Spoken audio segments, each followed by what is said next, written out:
इन दिनों हम सभी कठिन वक्त से गुजर रहे हैं और हम चाहे कितना भी पॉजिटिव होने की बात कर लें, आने वाले वक्त में मुश्किलें और बढ़ सकती हैं। तो हमें उसके लिए आज से अभी से तैयार रहना होगा। लेकिन मेरा मानना ये है कि मुश्किलों की एक बहुत ही अच्छी बात होती है, और वो ये कि हम इन मुश्किलों से लड़ करके आगे बढ़ सकते हैं। हम इन मुश्किलों से सीख सकते हैं और वो कर सकते हैं जो हमने आज तक नहीं किया। मतलब हमें वो नतीजे भी मिल सकते हैं जो हमें आज तक नहीं मिले। यही बात हमें आने वाले वक्त में करनी होगी। हमें अपने आप को बदलना होगा, हमें अपने परिवार का, एक दूसरे का और ज़्यादा साथ देना होगा। और सबसे ज़्यादा ज़रूरी ये बात है कि हमें अपने परिवार की फाइनेंशियल नीड्स को ध्यान रखने के लिए अभी से प्लान करना होगा। और ये अभी से प्लान करना इसलिए ज़रूरी है ताकि भविष्य में कोई भी परेशानी आए तो आप उसके लिए तैयार रहें। आपकी मदद के लिए मैं ऐसी ही 6 बातें आपको बता रहा हूँ जो आपको किसी भी कंडीशन में इग्नोर नहीं करना है। इन बातों में पहली बात है कोई भी कर्ज ना लेना। इस वक्त बहुत से लोग पैसे की समस्या से परेशान हैं और बहुत से लोग ऐसे भी होंगे जो कर्ज लेना चाहते होंगे ताकि वो अपनी ज़रूरतों को पूरी कर सकें। देखिए दोस्तों, मैं आपसे एक ही बात कहूँगा, अगर हो सके तो 1 रुपये का भी कर्ज मत लीजिए, क्योंकि ये कर्ज ना केवल आपकी वर्तमान ग्रोथ को रोक देगा बल्कि आपको भविष्य में भी कई परेशानियों के सामने ला करके खड़ा कर देगा। इसीलिए बहुत ज़्यादा ज़रूरी है कि आप ना ही क्रेडिट कार्ड से कोई कर्ज लीजिए, ना किसी से पर्सनल लोन लीजिए और ना ही किसी और तरह का कैसा भी कर्ज लीजिए। हो सकता है इसके लिए आपको थोड़ी मुश्किलें उठानी पड़े, हो सकता है इसके लिए आपको थोड़ा परेशान होना पड़े, तो हो जाइए। लेकिन ये जो छोटी सी परेशानी रहेगी ये आपको भविष्य में बहुत बड़ी बड़ी परेशानियों से बचा लेगी। तो कर्ज से दूर रहिए और क्रेडिट कार्ड किसी भी कंडीशन में इस्तेमाल नहीं करना है। दूसरी ज़रूरी बात है, आपको अपने खर्चों को कम करना होगा। मैं जानता हूँ आप अपने खर्चे पहले ही कम कर चुके होंगे, लेकिन आपको अपने खर्चों को और ज़्यादा कंट्रोल करने की ज़रूरत है। अब लॉकडाउन खुल चुका है तो बहुत मुमकिन है कि आपके कुछ खर्चे बढ़ने वाले हों, लेकिन ये भी ध्यान रखिएगा कि आने वाले वक्त में इनकम कम होगी। कई ऐसे लोग भी होंगे जिनको नौकरी से निकाला जाएगा, और अगर तब भी आपके खर्च बढ़े हुए हैं तो आपको प्रॉब्लम आना निश्चित है। दोस्तों, यहाँ पर मैं किसी से भी नकारात्मक होने के लिए नहीं कह रहा हूँ, मैं किसी का बुरा नहीं चाहता, लेकिन सच को नकारा भी नहीं जा सकता। और सच यही है कि आपको अपने खर्चों को कम करना होगा, क्योंकि आने वाला वक्त बहुत खतरनाक है। कम से कम अगले 6 महीने ऐसे हैं जब कुछ भी स्टेबल नहीं होगा, सब कुछ रिस्क पर रहेगा और आपको इस रिस्क के लिए हमेशा तैयार रहना होगा। इसी के लिए कहता हूँ कि अब जो नई शुरुआत आपको करनी है उसमें अपने खर्चों को कम करके नई शुरुआत करिए ताकि आप अपनी लाइफ को बेहतर बना सकें। तीसरी ज़रूरी बात जो आपको ध्यान रखनी है वो ये है कि किसी भी एक काम के भरोसे मत रहिए। अब आप में से कई लोग कहेंगे कि सर, एक तरफ आप कहते हो कि काम की कमी होगी, नौकरी से निकाला जाएगा, और दूसरी तरफ आप कहते हो कि काम ढूंढो, कैसे ढूंढेंगे? जवाब ये है कि सिर्फ काम की नहीं, लोगों की भी कमी हो सकती है। आप भी जानते हैं पिछले कुछ महीनों में बहुत से लोगों ने अपने काम को छोड़कर शहरों से गांव की तरफ रुख किया है। मतलब काम की कमी नहीं होगी, या ये हो सकता है कि कुछ हिस्सों से लोगों को निकाला जाए, लेकिन कुछ हिस्सों में लोगों की डिमांड भी होगी। कई बिजनेसेस ऐसे होंगे जो लोगों को ढूंढेंगे, लेकिन वो उन लोगों को फुल टाइम जॉब नहीं देंगे, उनसे पार्ट टाइम जॉब करवाएंगे, पार्ट टाइम काम देंगे।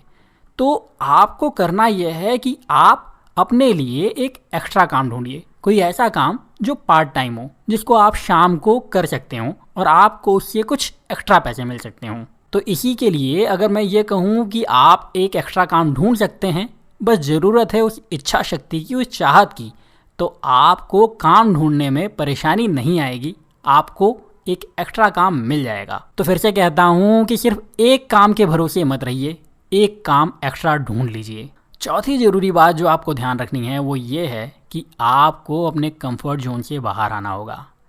कई लोगों को अभी भी ये लग रहा है कि लॉकडाउन की वजह से उनको पैसे या काम का नुकसान हो रहा है, जबकि सच ये है कि सबसे बड़ा नुकसान लोगों की आदत का हो रहा है। इस 2 महीने के लॉकडाउन ने लोगों को कंफर्ट जोन में ला करके पटक दिया है, और जो लोग संडे का इंतजार करते थे अब उनके लिए हर दिन संडे है। मतलब ये है कि ऐसे लोगों के लिए मंडे एक खूनी मंडे होगा, और खूनी मंडे के साथ काम करना किसी को पसंद नहीं आता। कई लोग अब ऑफिस जाकर अपने काम पर पूरी शिद्दत से मेहनत नहीं कर पाएंगे, क्योंकि उनका कंफर्ट जोन ही अब कंफर्ट हो गया है। आपको इस कंफर्ट जोन से बाहर आना होगा और कोशिश करना होगी कि कंफर्ट जोन से हमेशा ही बाहर रहें ताकि आप ज़्यादा कर सकें। और जब आप ज़्यादा करेंगे तो आपको ज़्यादा नतीजे मिलेंगे। तो इसी के लिए फिर से कहता हूँ, कुछ भी हो जाए अपने कंफर्ट जोन से बाहर निकलिए और हमेशा उससे बाहर रहिए ताकि आपकी लाइफ बेहतर रहे। पांचवी ज़रूरी बात जो आपको करनी है वो ये है कि आपको ज़्यादा देना होगा। मैं एक ब्रोकन रिकॉर्ड की तरह साउंड नहीं करना चाहता, एक ही बात बार बार नहीं कहना चाहता, लेकिन आने वाले वक्त में आपको काम ज़्यादा करना होगा। आपको अपने काम के लिए, अपनी नौकरी के लिए, अपने बिजनेस के लिए ज़्यादा वक्त देना होगा, ज़्यादा मेहनत करनी होगी। और सबसे खास बात यह है कि आपको अपने आप को दूसरों से बेहतर साबित करना होगा। मुमकिन है कि कुछ दिनों के बाद आपका बॉस आपसे सवाल करे और कहे कि आप हमें बताइए, हमें आपको काम पर क्यों रखना चाहिए। तो आपके पास एक जवाब होना चाहिए कि मैं एक नहीं 3 काम कर सकता हूँ। मैंने लॉकडाउन में ये 4 चीज़ें सीखी हैं जो शायद दूसरे लोगों ने ना सीखी हों, और यही मुझे बाकी से बेहतर बनाती हैं। मैं आपसे ये नहीं कह रहा हूँ कि आप यही शब्द जाकर के अपने बॉस को कहिए, लेकिन ये ज़रूर कहूँगा कि आप इस सवाल और जवाब के लिए तैयार रहिए। और ये बात मैं इसलिए कह सकता हूँ क्योंकि मुझे मालूम है ऐसा वक्त आएगा, बहुत से लोगों के लिए आएगा, और उस वक्त अगर आपके पास में एक सही जवाब नहीं है तो शायद आपको नौकरी से निकाल दिया जाए। इसीलिए आपके पास में एक जवाब होना चाहिए और आपके पास में ये साबित करने की काबिलियत होना चाहिए कि आप कंपनी को ज़्यादा दे रहे हैं ताकि कंपनी आपको रखे रहे और फिर आप अपनी लाइफ को बेहतर बना सकें। छठी और सबसे ज़रूरी बात यह है कि आपको एक दूसरे का साथ देना होगा, ख़ास तौर पर परिवार के अंदर एक परिवार की तरह, असली परिवार बनकर। आने वाले वक्त में केवल पैसे और काम की ही परेशानी नहीं होगी, बल्कि मोटिवेशन की भी कमी देखने को मिलेगी। आने वाले वक्त में बहुत निराशा होगी और इस निराशा भरे वक्त में सिर्फ एक दूसरे का साथ एक दूसरे की मदद करेगा। परिवार के लोगों को ये समझना होगा कि जब आपके पति, पिता या भाई ऑफिस से घर आएँ तो ज़रूरी नहीं कि उनका मूड बहुत अच्छा हो सकता है उन्हें ऑफिस में गुस्सा दिखाया गया हो सकता है उनके काम की वजह से वो परेशान हो, या फिर ये भी मुमकिन है कि अगले दिन के लिए उन्हें कुछ ऐसी बातें कही गई हों जो उनके दिमाग में परेशानी डाल रही हों। हो सकता है उनके सामने कोई ऐसी परेशानी आई हो जहां बात पैसे की हो या सर्वाइवल की हो।